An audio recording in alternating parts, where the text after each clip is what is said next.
where we are primarily in the impact space, I think we're seeing investors quite resilient. Our underlying financial institutions into which we invest are also quite resilient. I think they're ready for the overall impact, and largely because of the nature of the goods and services that they're providing to low-income clientele, we're likely to see lower volatility in our portfolio. We're likely to see greater resilience and an ability to withstand some of the shock to the system.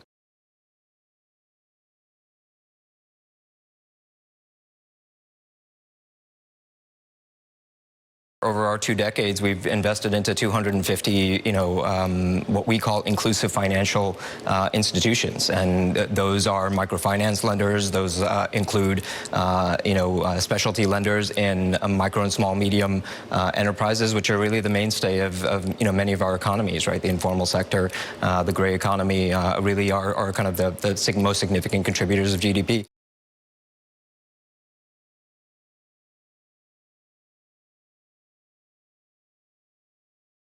As impact investors, we want to make sure that our financial institutions are responsible in their provision of credit to low-income clientele. We want to make sure that they're transparent in their pricing, that they protect against over-indebtedness, and are responsible in their collection practices that they look to adopt.